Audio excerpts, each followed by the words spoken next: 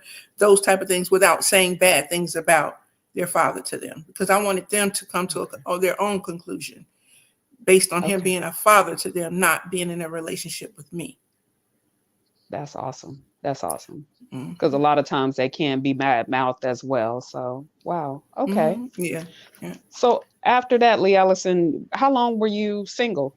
Did you go right back into dating, or how did you move after that?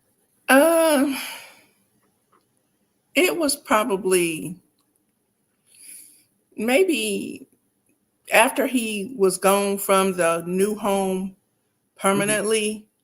I started dating a little bit, just dating a few guys, not anything permanent, not anything serious, just maybe going out to dinner, maybe bowling or something every now and then. Not a whole lot though. Okay. Was there a particular reason why you did or didn't? Because I mean, you did have 3 kids. So were you ever worried about somebody else coming in and attempting to parent your kid, or, how you were going to incorporate them in? Did any of those thoughts come to mind for you? I never had anybody around my children like that. No other guy came around my kids. The only person that they really ever seen was my husband now and one other guy. Okay. So I was So never you consciously made sure. Okay. Oh yeah, and was never in any serious relationship with anybody at all. Okay. I just felt like I never thought about it. I just never had the idea of getting in another relationship with anyone. It wasn't even a desire of mine. I mean, of course, I wanted a boyfriend, maybe, but it was not a real desire of mine at the time. I had never had an opportunity to go out to clubs, hang out, or anything until after I separated from my kid's father. So then is when I started going out to the clubs on the weekends, and so that's where a lot of my fun came from. Hanging out with one of my homegirls, we would go to the club and just have fun on the weekend. So that was it. And then I would work during the week. And so everything was about my children working. And then if I went out to the club on the weekends, my kids would come to my friend's house and all the kids would be together while we went out. So that was just basically my life for a few more years, several years after that, until I met my husband. Okay. So my next question was going to be how, when you were going out on the weekend, because I know a lot of mothers have this issue, like, who watches your kids? So you had a friend where you guys were swapping households on the kids going over there while you guys were out, or something to that effect. Is that right? Well, we would basically have all the kids at her house, and by this time we had teenagers. My oldest son was old enough, and her oldest daughter was old enough, and they would be at her house. So they were old enough at this time, 14, 15, around that age. Okay. Gotcha. Okay, so moving forward, Lee Allison, how did you end up meeting your current husband?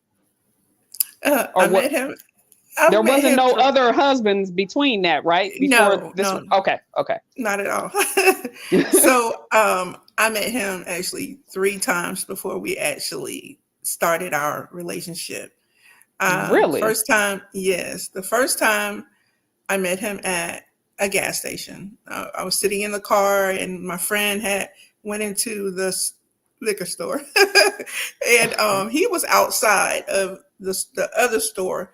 There were 2 stores. There was like a little convenience store, and then there was a liquor store in the same strip. And he was outside, smoking a cigarette.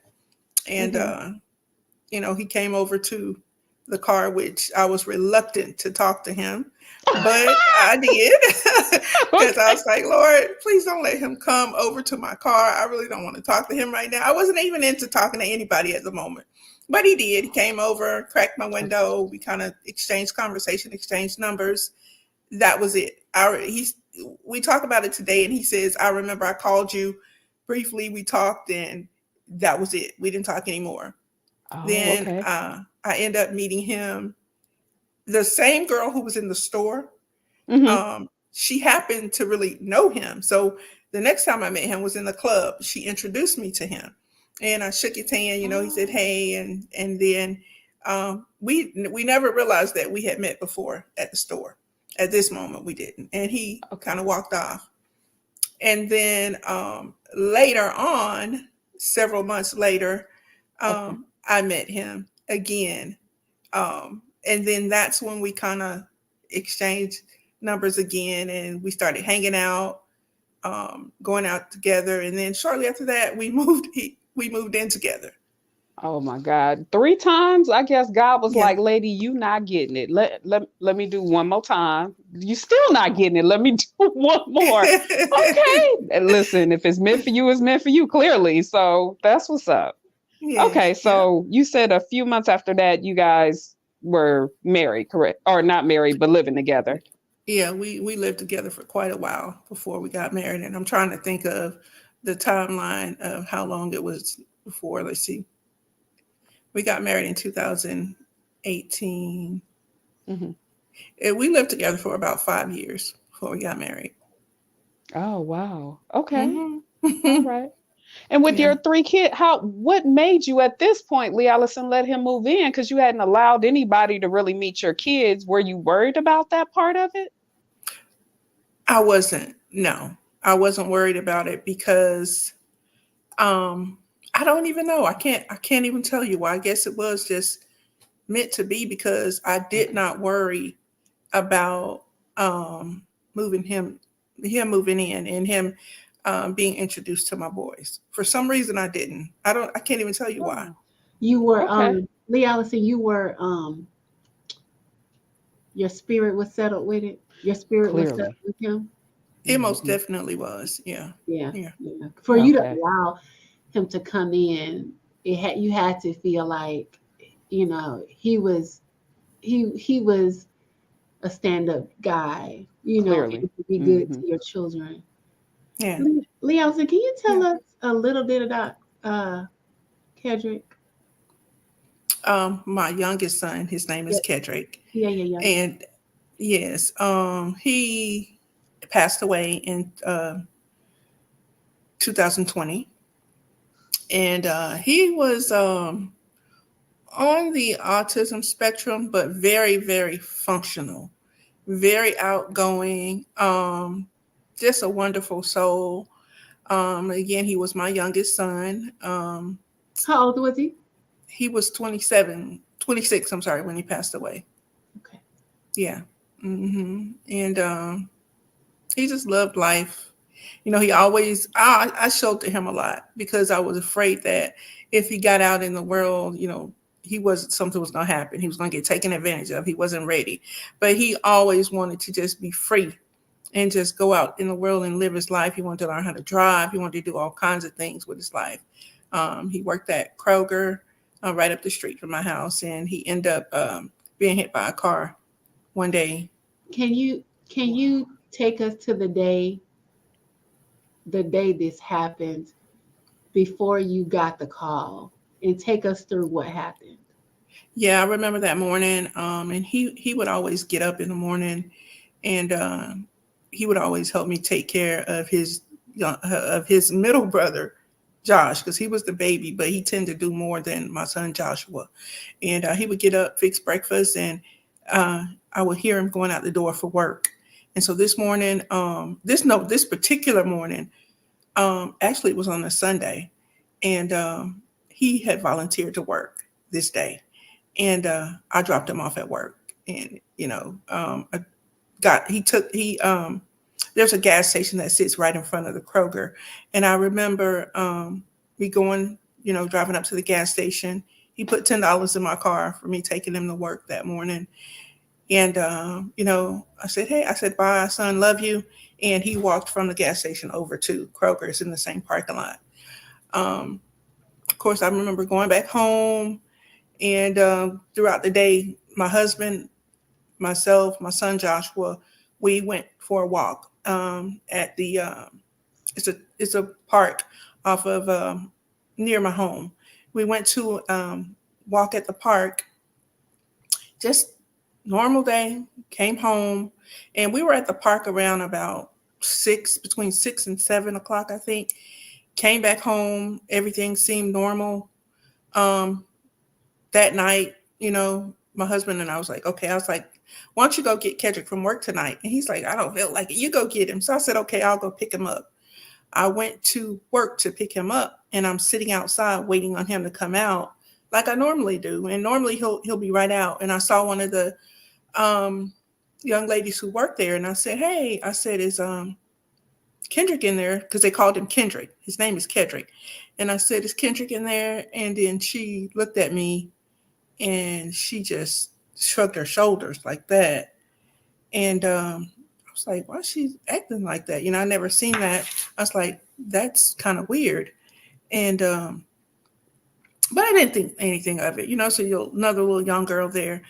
And I had called him a couple of times, and I'm like, now, why isn't this boy answering his phone? Because it's not like him not to answer his phone when I call, even though he's getting off from work. And I walked up there, and one of the ladies came to the door of Kroger, because they were actually getting ready to close at this time, I think. And she says, I said, where's Kedrick? And she looked at me, and I knew when she looked at me, something was wrong. I never thought that he had passed away at this point. She looked at me, and I had to ask her again. And she said, baby, I said, where is my son? What happened to him? Where is he at? And then she said, baby, he's gone. And I said, what do you mean he's gone? And then she said, she started to explain. Then the coroner, I guess, was there. And because they appeared right away. And I called my husband, and he came up, and that's how we found out. But nobody had contacted us. But, while after that, I listened to my voicemail, and someone from the job had tried to call me. But he passed away around 8 o'clock that night, and I didn't find out till around 11:30. What happened to him? I'm sorry? What happened to him? He got hit by a car. He was crossing the street to get some lunch that night. Wow. Do you remember anything after they told you what had happened? Do you remember anything after that?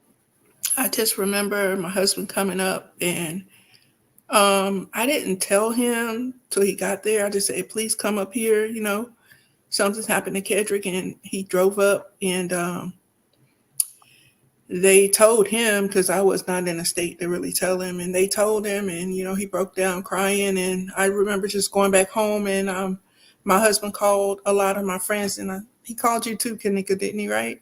And you guys came over to my house that night, and that was just the beginning of that terrible tragedy in my life that happened to him. I remember, because Lee Allison and I, we live close to each other. We live close to each other now, but we really lived like literally down the street at that time. And I remember coming down Thornton Road, and I saw it, and I was like, wow, like what could have happened, wow. Like, and I remember like, oh my God, I hope, this person, their family, and I just remember like hoping, that everything was okay. And, just went on home as usual. And then I can't remember. I know it was kind of late, maybe 11 or so. I know, because I was in the bed, And I remember your husband called me and he Mhm. was like, I was like, hello? And he was like, Kanika, I need you to come. I need you to get over here right now. And I was like, D, what's wrong? And he was like, Kedrick passed away. He got hit by a car. I was like, that's what that was? Nothing in a million years when I passed that accident to go home could have told me that was my friend's child. I could not believe it. And I remember getting up. I remember calling Toya, and I think I called Toya because Toya knew Kendrick. He went to the school Mhm. she worked at.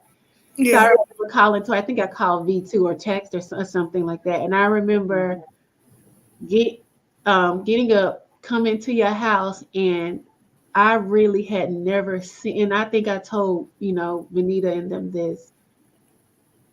I had never seen such unspeakable grief. And I felt so helpless because there was really nothing I could say or do, Mhm. to comfort you in that moment. And I just remember feeling like help, Yeah. you know. Um, Yeah. But you guys being around me added a sense of comfort.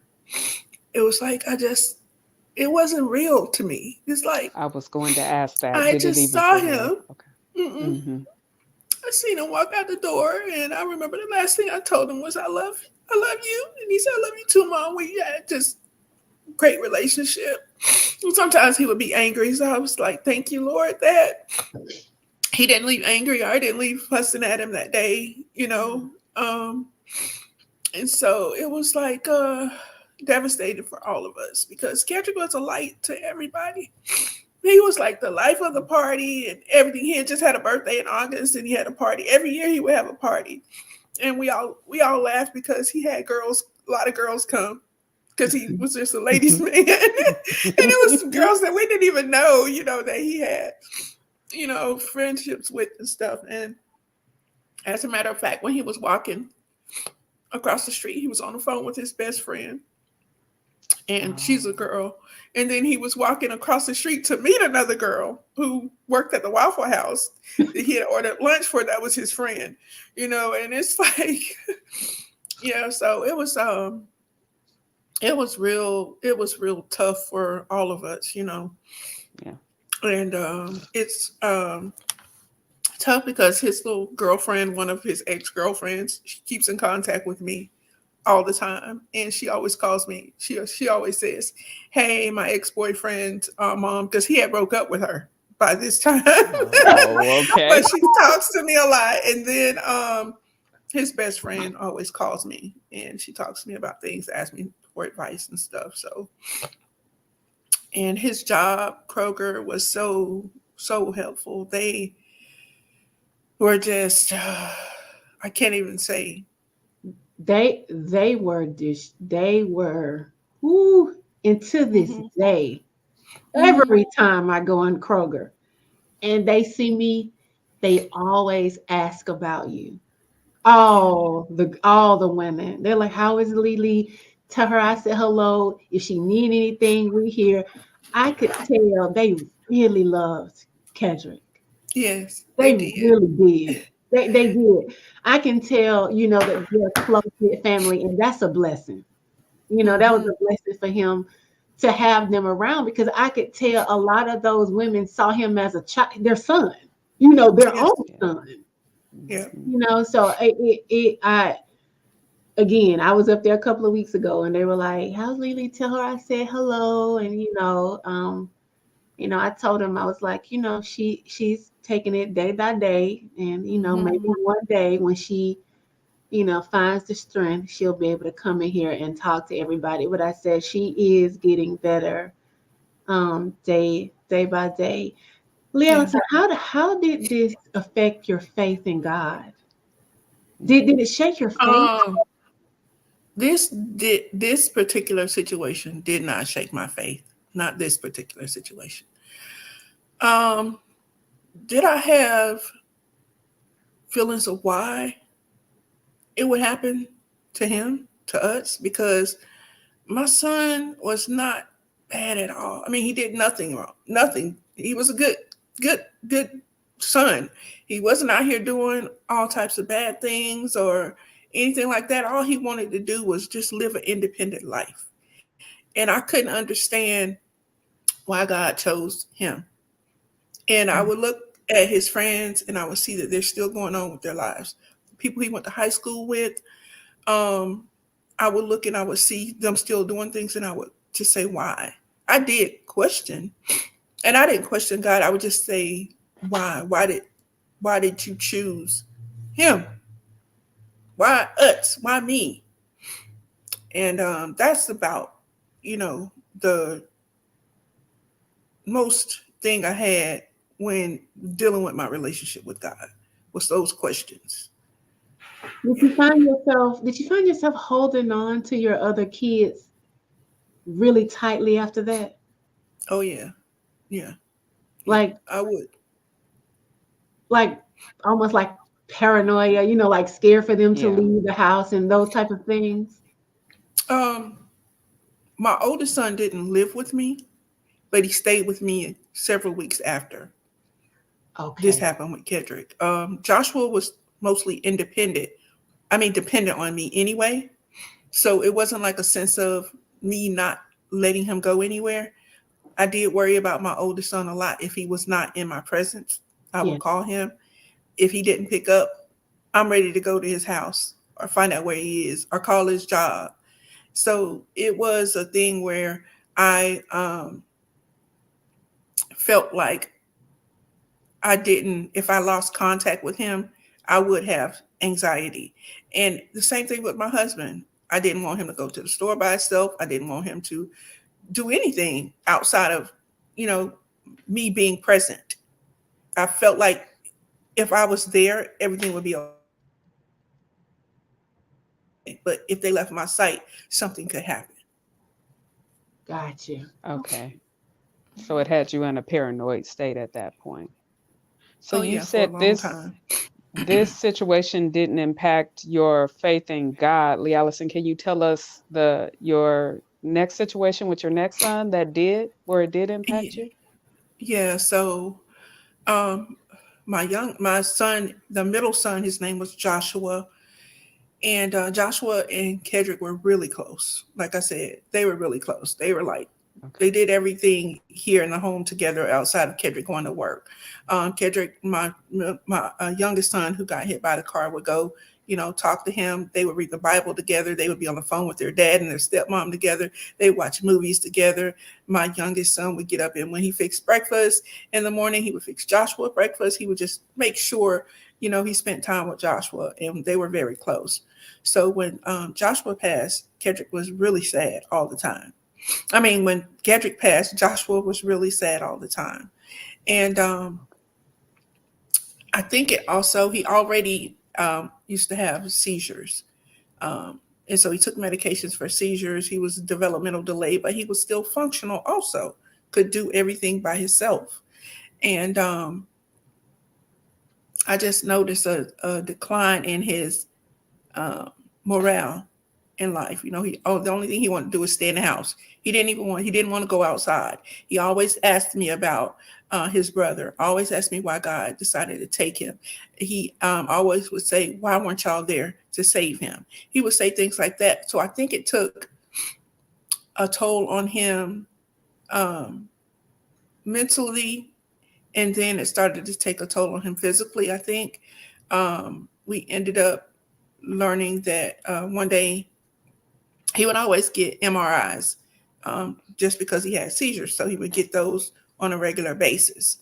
And I Real remember we were quickly, going, Allison, what was causing the seizures? Just to give he had them. neurofibromatosis. That's a genetic disorder, which I have it also. And Okay. so it can cause different things to, happen with the body. And Okay. so he had seizures since he was a young child, 2 years old. And he would have the MRIs periodically, just because the neurologist had to monitor him. He would see the neurologist like every 6 months. And so this one particular time we were on our way to Florida and I got a call. And the neurologist said, hey, I've noticed he had an MRI and there's a spot there. He says, and I need you to go immediately to the emergency room. And once you get there, they'll have, notes or paperwork or however they do it. But he had to get a spinal tap. And they were testing him for cancer cells, I guess. I think that's what they were doing. And so, of course, we didn't go immediately because we were on our way to Florida. But I told him when we come back, I would take him. We end up coming back. Once we got back, I did what I said. I took him to the emergency room. They had the orders in the system. They did a spinal tap. And they had to keep him because they had to get the results back. I don't know why they actually kept him, but it wasn't anything seriously like they found something. Because once they kept him, they didn't find anything. The doctors were astonished at the fact that he was still doing everything because they was asking me, did he have changes in this, changes in that? And I said, no. And they showed me the brain and it was this white little spot at the time. And we end up just monitoring it and it went away. And then he had another MRI and it had came back and it started growing.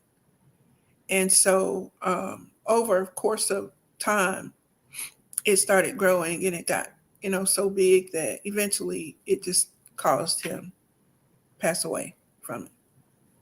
Was there so the doctors had figured out there was no way for them to do anything about it? Is that what they were Yeah, pretty much it was saying? called a brain glioma and it was on the brain stem. So they really couldn't operate on it because of where it was. If The they tried to location. operate on it, he would likely have more chance of dying than living from the operation. And no doctor would do it. So, Lee Allison, what did they tell you? Did they say the words, or did they say basically there's nothing we could do, or what did they actually say to you about this? Did they say that it's terminal? Did they say that? So the first oncologist that I had basically told us that this was going to, let me see this. I saw my neurologist, his neurologist referred us to a neurosurgeon. The neurosurgeon is the one that looked at everything and told us it was in the brainstem and that they weren't going to be able to operate on it. And what he said, Joshua was 26 and he looked at Josh and he's always would talk to Josh. And Josh was still the same at this time. And he told Josh, he said, hey man, you're going to have a good 26 years. This is what he said to him. And in my mind, I have so much faith in God. I'm not really receiving what he's saying, and he didn't say to us that this was it outright. He kind of, like he said, that you're going to have a good 26 years. And he told us that how fast it could grow. He explained to us what the brain glioma was and how they grow really fast, where it's located. And that was me there by myself the first time. And I came home and I told my husband, and he said, the next time you go, he's going to go with me. And so we went there and he told us that Josh could start chemo and that he said that he could start chemotherapy. And he said, but do you really want your son to be strapped to a table with heat? This is what they said to me, with heat blasted in his face. And I just imagined something that was real harsh. And so we were like, no, we don't want that for him, And he said, do you think he could stay on the table for at least 6 hours? And I was like, probably not.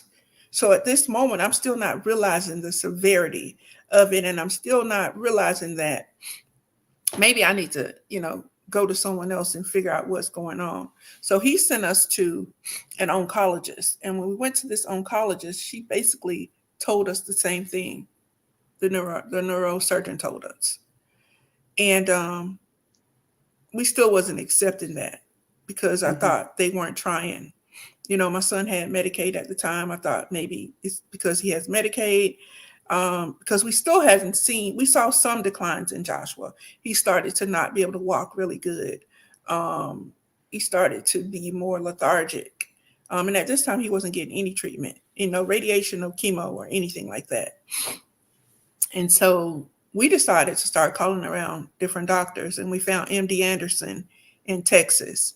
We packed up, we drove to MD Anderson, we got us a hotel there. My family supported us, gave us money to help us with our stay up there and everything.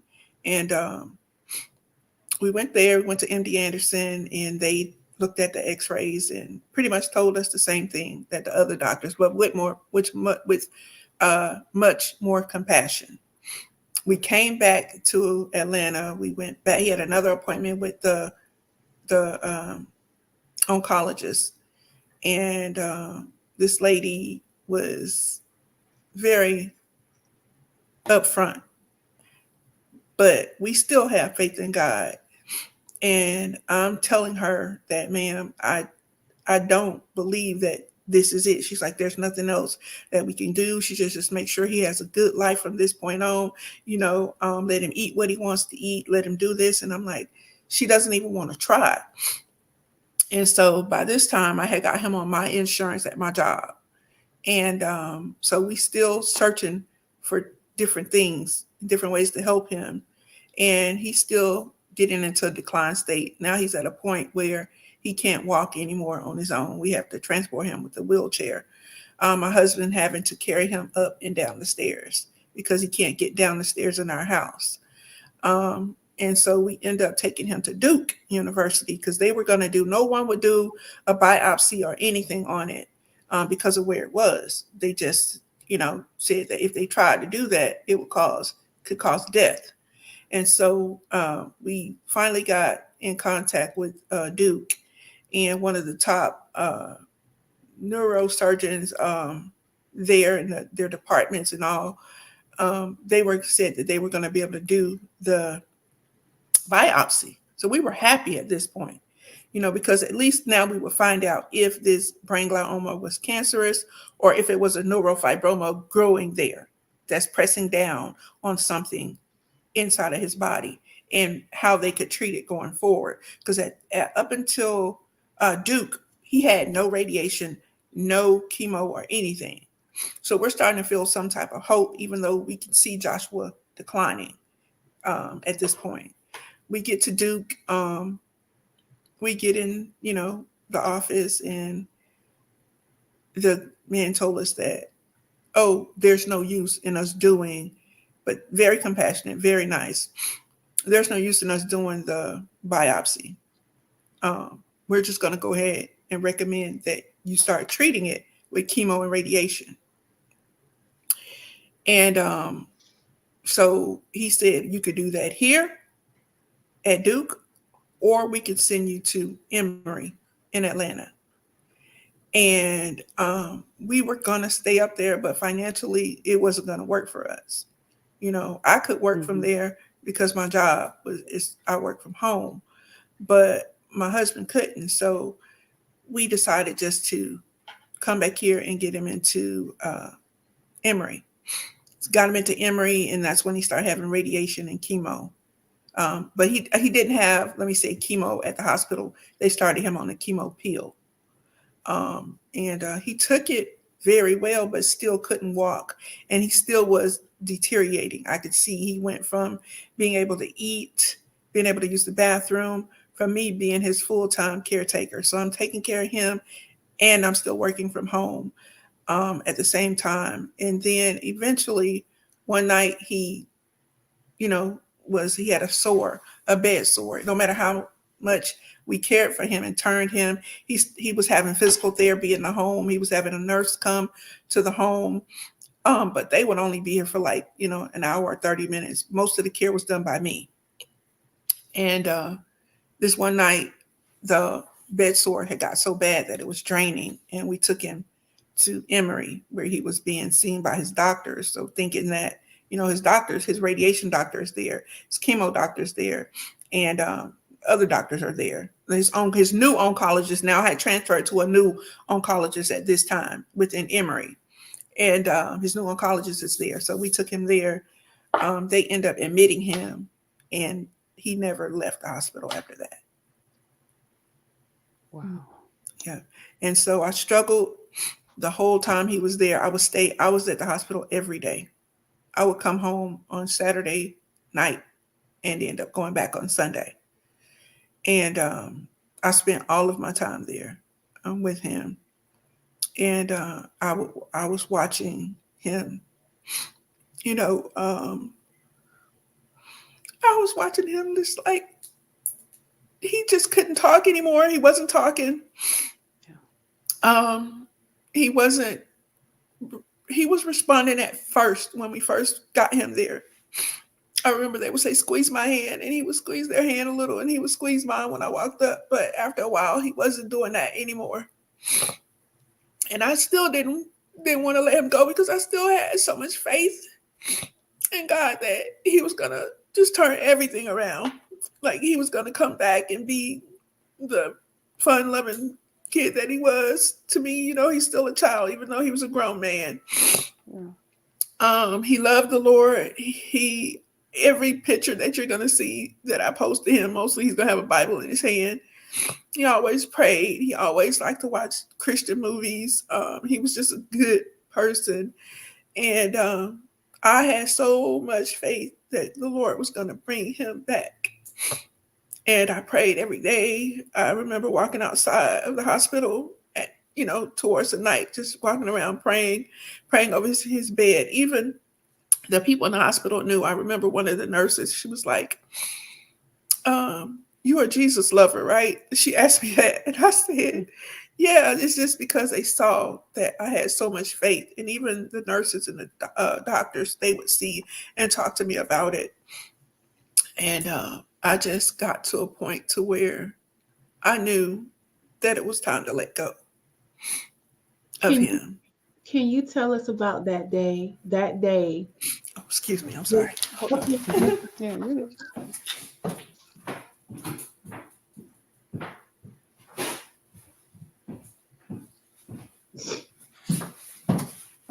I'm sorry. What did you say, Tanika? No problem. I said, can you tell us about the day you finally decided to let him go? I know I had talked to you a lot. You were real encouraging to me. Vanita, I talked to her some too with you guys together. And you guys had even came up to the hospital, visit me a couple of times. And the day that I decided, I had been talking to my husband about it. And I think there's one particular Saturday I came home and the hospital ended up calling me back. I wasn't home that long. And it was about 2-3 o'clock in the morning. Me and my husband went back to the hospital and he couldn't keep his blood pressure up. And his breathing, they had weaned him off of the breathing machine. They had weaned him off of it. There was one particular respiratory therapist. I loved him because he had such a positive attitude. And he actually weaned Joshua off, and Joshua was breathing on his own for like a day or two. And but it started getting to where they had to put him back on the breathing machine. And this particular night that I came home, like I would do on Saturdays, they called me like 2 or 3 o'clock in the morning, and then I got up and we went back, and they had, all the staff working in the room with him and working on him. And I just remember thinking to myself, you got to let him go. You got to let him go. But even then, there was still something in my mind that he could recover from this, that God could heal him. They end up transporting him from one floor to the other. They only had 2 floors, the 4th and the 5th floor, because he was at the long-term facility at this point. And we was up all night, and I think you came up there, Tanika, to the hospital that day, right? Yeah, I did. And I just saw that something in my mind just told me he wasn't going to recover from this. And I thought about all the things that I think you made me think about something when you asked me. You said, "What would Joshua want?" It's okay. It's okay. Yeah. It's all right. And I always knew that he hadn't been happy since his brother passed, and that he had started not being happy with how he was, because he told me more than on one occasion that he was ready to go to heaven. He did tell me that several times, and I remember one time I told him, "No, not right now," And he told me, he said, "Don't worry, Mom, you'll see me again." And I still wasn't ready to let him go. And before going back to before we went to Emory, that first night that we went to Emory and took him, he told me that he wanted to die. And he said, "Mom, I want to die." And I said, "No." I said, "Don't say that." And he didn't even say anything after that. After he told me he wanted to die, he didn't say, like he had told me before, "Don't worry, you'll see me again." He was just tired. And he, when I got him, to the hospital, he was there for several months. I can't even remember how long right now he was in there. But that day you came, Tanika, and you asked me, she says, "You don't want him to go, but have you ever thought about what he wants?" And it just made me think that he didn't want to live like this anymore. He can't talk. He can't move. He can't do anything. He's just there. He's just a body laying on the table. And they're keeping him alive with the machine. And so I just decided, I mustered up the strength to say, "Hey, I think it's time for him to go into hospice," because the hospital had been trying to talk to me about it, because they know, they see these things every day, and they were making a medical decision based off of what they know. I was making a decision based off of being a parent to my son and not wanting to let him go. Yeah. And when I finally decided that his desire was probably to go, because he had a strong relationship with the Lord, and he was ready. He'd been ready. And it was one of the hardest things I've ever had to do. Ever. I've never had to make a harder decision in my life. But once I made the decision, and I had my friends and my husband and people rallied around me, my family that don't live here, but they were still there for me. They were. It became a little bit easier. Then my oldest son, I had to tell him, and his father, I had to tell him, and they didn't take it too well, because they weren't in here like I was. They didn't see what I saw, so they didn't take it that well at first. And my oldest son, he eventually ended up coming around, but he didn't take the news that we were going to take him off of life support. And Let me How are you feeling? Oh, go ahead, let Kanika. me ask you this, Lee Allison. The moment that you decided to let him go, did you pray? Did you pray? Did you get a sense of peace? Like, what changed your mind? Was it that you was like, you wanted to do what you knew he wanted? Did you get a sense of peace from prayer? Like, what happened?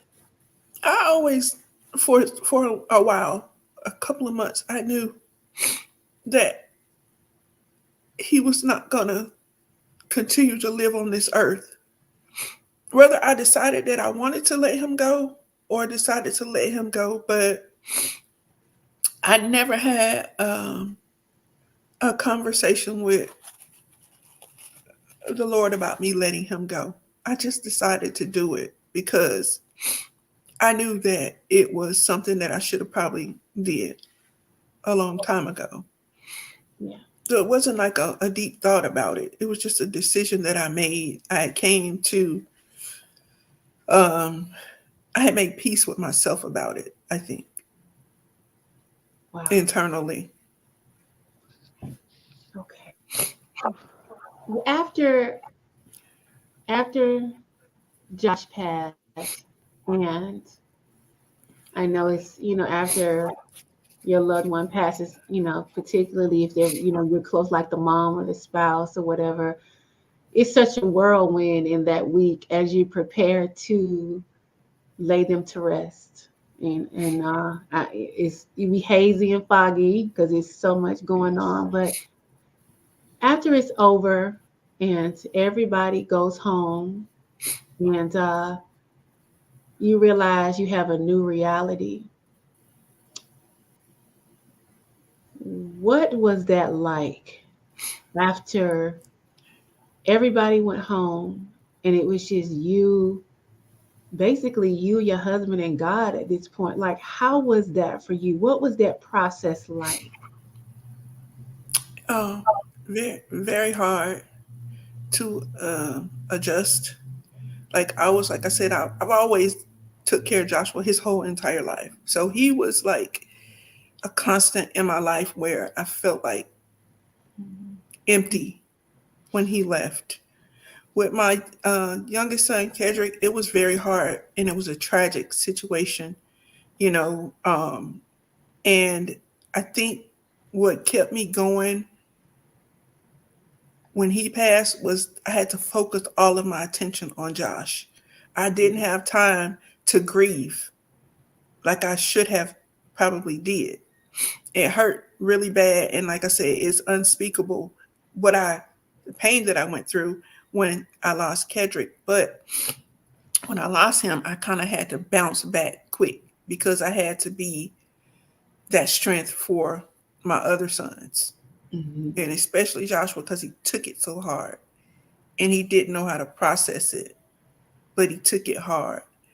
And then when Josh passed away, I think I felt lost because my whole entire life was focused around them.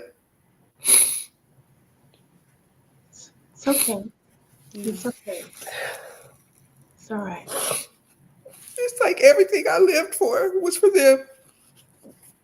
I didn't do anything outside of them. Everything. And even I found myself when I wanted to get ready to go somewhere, the thought would be in my mind that, oh, I gotta find someone to sit with Josh.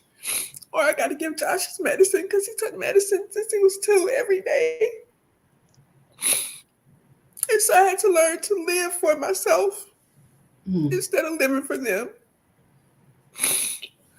And so I still have Go ahead. I still have problems with that today, learning that I could be free to get up and do what I want now. And it's almost like at first I felt guilty that I'm able to do that. Yeah. And I felt like I shouldn't be happy with being able to do that. Yeah. So I can only imagine, the struggle internally with, now living for yourself or being able to, just do what you want when you're, most of your life have been the caretaker, of your children, and what that must feel like. Because, a lot of, especially parents who lost kids, they just feel guilty about even moving on with life. There's a guilt there, especially like you said, to enjoy life and be happy or try to be as happy as you can be in situations such as this. But I'm sure a lot of people struggle, with that. And I even remember thinking, I don't know where we were about to go. I know it was maybe within the month after Joshua had passed. Thinking, should I invite her? Because I even felt some kind of way, like, is it too early? Is it too soon? I don't want to make her feel any kind of way, like, I remember us having this yeah, conversation. I didn't want to make Yeah. you, I didn't want to put you in in a position, to where you might have been uncomfortable, so Exactly. I even was like, I don't know when's the right time, if I should I not? Then I was like, well, I want to get her out of the house because I know she's probably, having, Mm-hmm. you know, bad days, probably more bad days than good because it was so fresh. Mhm. So I remember thinking, I don't know what to do. Also, even at the hospital, and in that moment, watching you have to make that decision, while we Mhm. were there, I will never forget the strength, you know, Same here. the strength that I witnessed, as you decided to let your child go. Yeah. I remember, like, you just talking to him and telling him how much you loved him, and I remember your family calling on the phone and everybody talking to him, Mhm. and that nurse, the, you know Yeah. the that nurse, She was how fantastic. passionate she was, and how Mm-hmm. she was off work, but she stayed. Yeah. Mm-hmm. Stayed to comfort you and comfort your husband and y'all family. And Mhm. she was. I knew God had put her there in that moment because it was such a heavy situation. Yeah. It But the was. strength you had in that moment, Mhm. I will never forget it. And I always tell people, I just admire your ability to keep pressing forward and having such a positive attitude amongst such undescribable grief. To not Mhm. only lose one child to accident, but then turn around and 3 years later have to go through this all again, Again. and Yeah. you still be smiling, and you're Mhm. still there for everybody, and you still will call and check on me. I can't remember what, it wasn't too long ago what I had said or did or whatever or something, and I remember you calling like, yeah, I was just calling to check on you to make sure you're okay. Now you're the one who's going through the stuff. You're the one Mhm. Yes. who's still trying to push forward after losing two kids, but you were still thinking about me, still trying to make sure I was okay. And that's the kind of heart you have. And I've always told Definitely. you, God got something for you. There's Mm-hmm. no way you can go through this type of tragic situations without it being something is going to come out of this. And I just know your story is going to help so many people who not Yes. only lost people close to them, but I can't imagine how it feels to lose one child, more or less lose two children in Yeah. Exactly. such a short time. How have you been Mhm. able to go forward, Lee Allison, in Past these, that. Yeah. these last Um, just my like I said, I have a strong faith in the Lord. I've always had, and I just know that my children were loaned to me. They didn't belong to me. They were loaned to me by God to see over their life. And I just cherish the moments that we had together, even though it's very sad that I feel like I wasn't able to give them the best life. Wow. And You were I feel like they Why missed do you out perceive that though, Lee an Allison? amazing I mom. think because you have done a phenomenal job. it's You are an because we amazing. struggle. I struggle financially a lot. My son Josh was in and out of the hospital, and my other, Kedrick, and my oldest son, they had to endure that also. And I feel like now I live a much better life where I could have provided for them a lot more. I know they didn't miss out on any love. And if you let my oldest son tell it, they didn't miss out on anything. They had a good life, but I just feel like my youngest son, Kendrick, I should have let him do more things that he wanted to do instead of sheltering him. Um, I just sometimes like, God, why did I get chosen for this to happen to us? But I know that I just look back over just my whole entire life, and I see that the things that happened to me, I know that God is in my life because I couldn't have made it here without him. So that's what Definitely. keeps me strong and it keeps me going. And then I just look out and I see that there are people, I think my story is bad, but it's somebody's story that's worse than me. And it makes me be thankful and grateful because it could be worse. Although people look at maybe what happened to me, my youngest son passing away tragically, and then Joshua, me having to watch him deteriorate and leave. I can rest in knowing that, like I always say in the Bible, there's a verse that says, the pure in heart shall see God. So I know both of my boys had a pure heart. And I know that they are in such a better place than Absolutely. what this earth can offer. Yes. So it gives me comfort. And the Lord has given me so many ways of knowing that they're okay. I was telling you guys about the story once where when Kendrick after he passed away, I was having such a hard time just doing things. I wouldn't want to leave the house to go do anything but what I had to do, go to the grocery store or something like that. And we used to always go to Food Depot around the corner from my house when I picked him up from work. And we would go and just get some shopping or do whatever, in the store that we needed to do. Even though he worked at a grocery store, sometimes I would go to Food Depot, but we were always together, me, him, Joshua, and my nephew, Rayshawn. And I remember that I would not go back into Food Depot for a while. And I remember the one day that I mustered up enough strength to go in there. And as soon as I walked in, I broke down crying.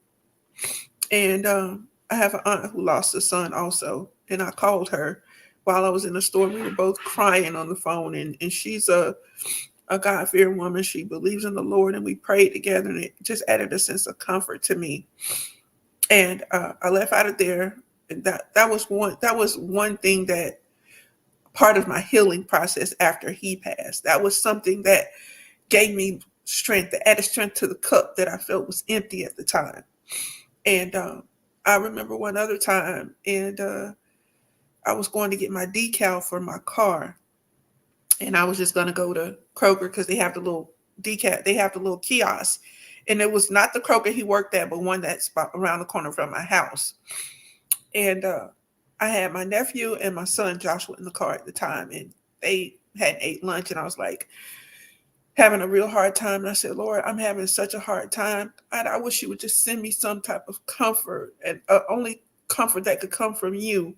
I just feel so terrible. And I was crying, and I didn't want the boys to see me crying so much. So I said, let me go to Zaxby's and get you guys something to eat before I go in Kroger and get this decal. And the line was so long, I said, I'm going to park and go in. And when I went in and I ordered my food, there was a young boy that was sitting on the bench waiting for his food, I guess. And I sat down. And as I was sitting there, there was a lady that came in. She had a Kroger apron on. And she looked at the boy and she's like, hi, Kendrick. And that's what they called my son. Wow. So this boy's name was Kendrick. She worked at Kroger. He worked at Kroger. I didn't know because he didn't have on the Kroger uniform. Mm-hmm. But Kendrick is what they called my son. His name was Kendrick, but they always called him Kendrick. She walks in. She says, hi, Kendrick. And I don't know what. My mouth kind of opened and looked over there at him. And he started talking to her. And he asked her, what are you doing here? And she says, well, what are you doing here? So I'm getting something to eat. She says, well, I came over here because I didn't want to use the bathroom in Kroger. She walked from Kroger all the way to Zaxby's to use the restroom. And this young man's name was Kendrick. And right before this, I asked the Lord to send me just a sign to comfort me. And he sent me that. And it was just so plain that it couldn't have come through no one else. Because what is the coincidence that this young man's name was Kendrick or Kendrick? Right. This lady worked at Kroger. He just made me connect the two. And that just Absolutely. gave me so much comfort that particular day. And God it's is been so so good. many other things. Yeah, he is. Right after Josh passed away, that very night when we got home, of course we were all sad and crying, and it was just a somber day inside the house. And I laid down, and I don't know how long I was asleep, but of course I prayed, for comfort and everything before I went to sleep. I laid down, and I remember seeing my son Joshua, and his eyes was open and his heart was beating. And I start tapping my husband, babe, babe, babe. I said, his eyes are open and his heart is beating. But to me, it was real. Even though Josh had passed on, it was so real.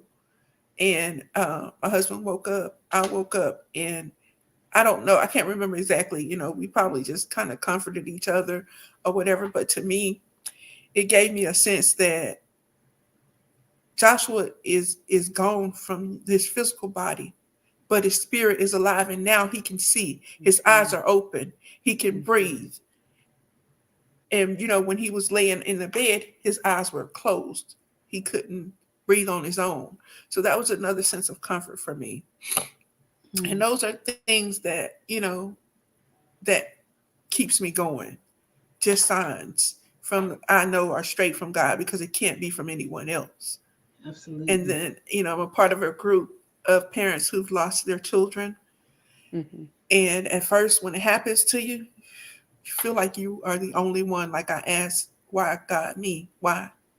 But then you find out that you're not the only one, and that it could be worse, because there's a couple of people in the group where their children committed suicide. And I couldn't imagine how the guilt that they carry. And even from talking to them, that their child committed suicide. And I know 3 individuals that this happened to just by being a part of this group. So those are the things that keep me going. Number one is definitely my faith in the Lord, me loving the Lord and knowing that he loved me, and just knowing that people don't belong to people. That's right. No one here belongs to anyone. We all belong to God. He created us for his self. He just allowed us to be a part of someone else's life. And my recommendation is, if you love someone, friend, family, child, just be kind and treat them right. And don't take things for granted. Don't take people for granted, because I could have easily, when I dropped my son off that day, cursed him out. Anything, talk to him any kind of way, not said I love you, anything. That would have been the last thing I said to him. But because we didn't function that way, I fussed at him before he walked out the door before, but this particular day, thankfully, it wasn't that way. So just be mindful that people don't belong to each other. No, you shouldn't have expectations of anyone. Just love people for who they are, especially your family, definitely your children. And that's just my, the way that I feel. And that's how I get through life. And I'm able to love people the way that I am. Your strength, the strength you've displayed, the faith that you have displayed, I have so much admiration for you. And I think I tell you this all the time, to see you go through these types of storms and still not be bitter, still not be angry, still smiling and just pushing forward in a way I don't know if I could have.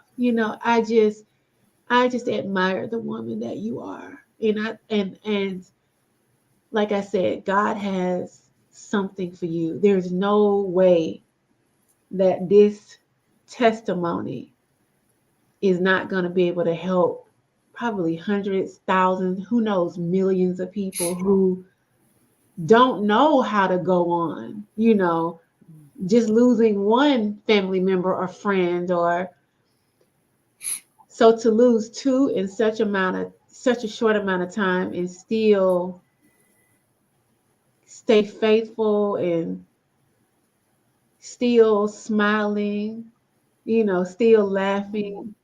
It's just it's amazing to watch, and you give me inspiration when I'm in my bullshit pity parties. Yeah. I'm like, you ain't going, this ain't nothing. People have real, like your friend went through some real, like she's still going through. She has to wake up every day knowing that her babies aren't here. Yeah. And you complaining about this. That's why I always say a lot of the stuff we complain and moan and whine and bitch about, relationships, just silly stuff. People have some real problems going on. They have some real issues going on, that are life or death a lot of times. So we need to be thankful, for the little things that we do have and the time we do have with people. Because like you said, we're all on loan. Yeah. We're all on loan. We belong to God. And when God say it's time to come home, we're going. Yeah. So we have to try to keep that in mind, that basically, like Lee Allison said, love your people while they're here. Mm-hmm. Love your people while they're here. Let go of any petty grudges you may have. Don't let your ego get in the way of mending a relationship with someone that you really love but are too stubborn to just say, I'm sorry. Yeah. Let this be the moment that you turn over a new leaf, because we don't know what's going to happen tomorrow. Lee Allison didn't know that MRI, a spot was going to turn up on the MRI she had been doing for X amount of time. You just don't know Yeah. from day to day. That's why we have to love each other today, Love right? each other today. Yeah, because you just never, ever know, and you don't think that it's going to happen to you. Telling you, You don't think that it's going to happen to you. fix And it. when it does, it's just a reality check I can't imagine. in your life. It's a reality check to never take people, things, 1 second, 1 minute. We could be on this phone right now together today, and one of us could be gone in the next minute or so. And that's just how it is. So we have to learn to, one, really don't hold grudges, and two, learn to accept people's apology. I'm not saying you stay in the mess. You know what I'm saying? Yes. Or stay in a relationship or anything that you should not be in, but learn to let things go in life and don't hold on to them, because tomorrow is not promised to us. It's just not. And I really want to say one thing about my husband, and those were not his children, but he has been a solid rock for me in my life through things. He could have just walked away. He could have left, because this was a heavy load back and forth to the hospital. Him carrying my son, literally carrying him up and down stairs in my house because he could no longer walk on his own.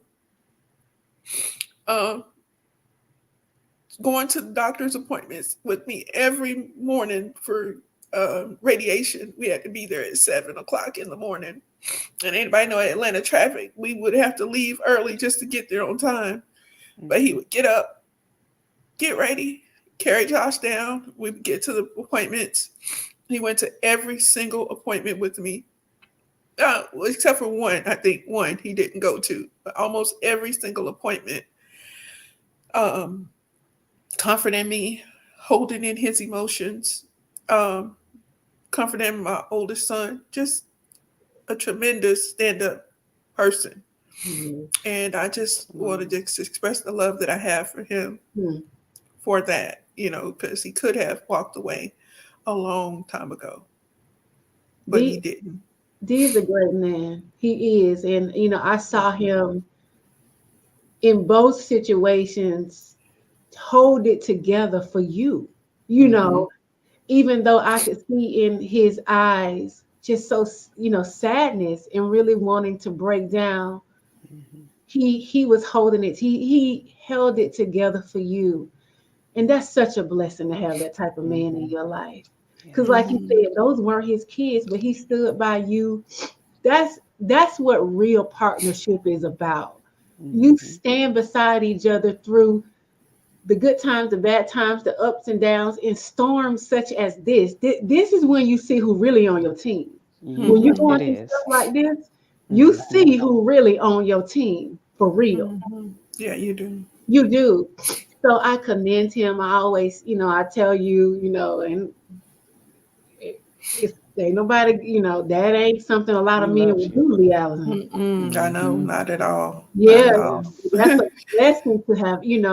God sent Yes. you, sent him to you, especially for Yeah, Mm-hmm. you. three To Mm-hmm. times. Yes, ma'am. you gonna get it, girl. You, you probably did, but thank God because he was definitely, a godsend. And like I said, Mm-hmm. I admire you. You're one of my closest friends. You have the biggest heart, Mm-hmm. and I pray, that you will never be the same because those are your babies. But Mhm. I pray that God mends and heals your heart the best Yes. Yeah, that God can in this situation. yeah. I And I look for beautiful things about it. And I know it's weird to say that, but I think that they both passed away in September. One on September the 6th, one on September 25th. And I said, we all are going to live. We're going to be born and we're going to die. And so, God, even though it's hard, He made it a little easier that I don't have to deal with their death two different times out of the year. mm, Mm-hmm. wow. I look at it like that, and it just, everything that goes on in my life, I find a beautiful thing about the situation when God is in the midst and He's in the midst Mm, of everything. And so that's what I find comforting about that. Even in the midst of tragedy, God still saw fit to ease my pain in that way and many other ways. mm, But I don't Lee have to deal Allison, with you are remembering these. phenomenal. Ma'am, you are phenomenal. I don't even know what else to say beyond it. You are phenomenal. Just your thought process on it. That is incredible. that's what I love about you. You're my one friend that don't really be complaining about it. Like even all the stuff you went through or go through or struggle with, you're never complaining about it. And Yeah. I admire that quality, and you and I Hmm. tell you this, all the time. Uh, God's definitely gonna use you. You got something big ahead of you. You do. Hmm. You do. You're a special soul. You are definitely a special soul. I want to share this, Rick. I want to just share. Let's see if I can do it real quick. Let's see. Let's share this. Can y'all see this? It's small. Oh yeah, yeah, I can see it. It's not okay. Let's see if I can make it big. Just make the whole thing big. Okay, let me Is do that that. possible? Yeah. Let's Mhm. see. Can There y'all we see? go. Yep. Sure Mhm. can. Hey, these are Lee Allison Oh, boys. Yeah, look at Kedrick them. and Josh. Yeah, Kedrick's on. Hmm. Yeah, that's Kedrick, Yep. this Hmm. Kendrick. and that's Josh. And y'all see he has a Bible in his hand. Oh, Hmm. look at That's that! the Bible that Hmm. Josh was reading, and that's what he Wow. did all the time. He was just a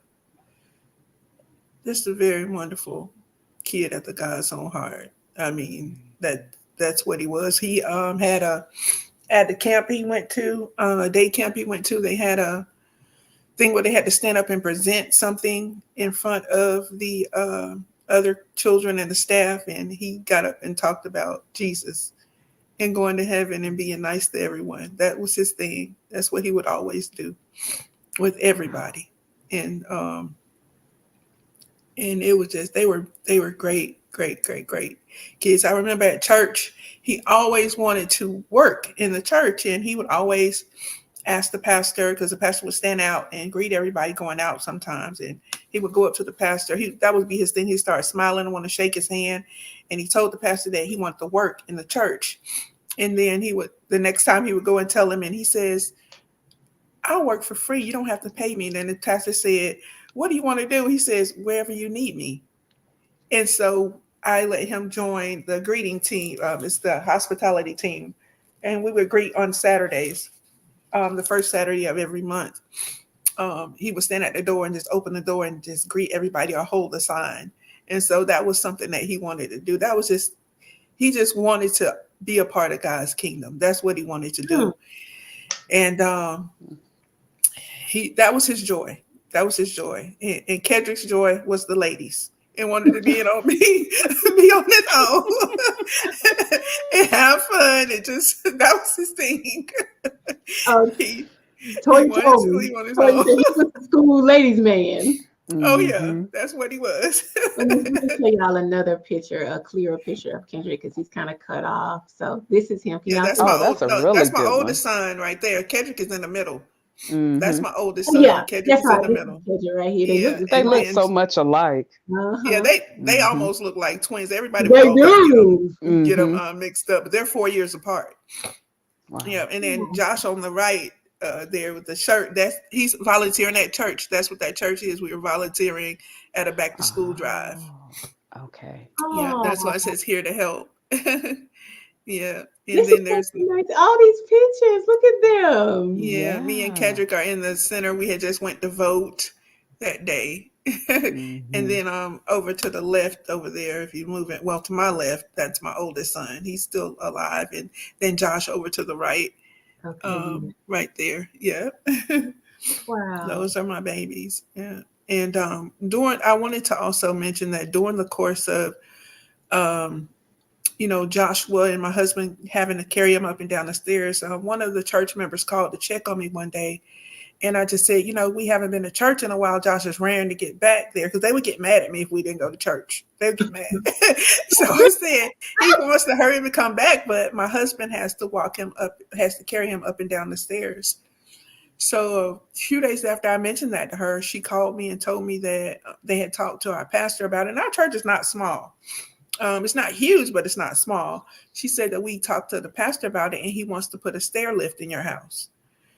And they had the people come out and install a stair lift. And I know the stair lift was almost like $5,000, because I saw the check that they wrote for it.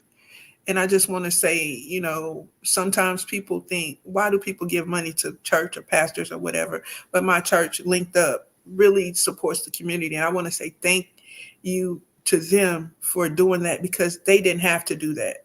That's right. They didn't have to do it, but they did. And they came out and put the stair lift in. Josh used it a couple of times, but, a little while after that is when he went into the hospital and was there and didn't come back out. But I've had such a big support system that God has just surrounded me around people. You guys, been a big support from coming up to the hospital. The day I made the decision, coming up to support me when we were about to go through the process, just being there for me, calling me, inviting me to things. I appreciate you all, especially, you, Kanika, Vanita, and Atoya. She's not on here, but I appreciate you guys for checking on me. And I've had all kinds of friends and definitely family be there for me. So I thank God that I'm surrounded by a great group of people, and I couldn't ask for nothing better. Oh, we love you, babe. We love you. We love you so much. Thank you for allowing me to share your story. Yes. This is a story of triumph, of faith, and hopefully strength. Sharing this can help somebody else who, may be in this storm and don't have the faith that you have to push through. Yes. So thank you so much, Lealis. And I love you so much. I love y'all too. I do. And thank you all for watching. Thank you all for watching. We will uh, we will talk to y'all soon. All right. Soon. Good night. Yes. Have All a right. good Thank y'all so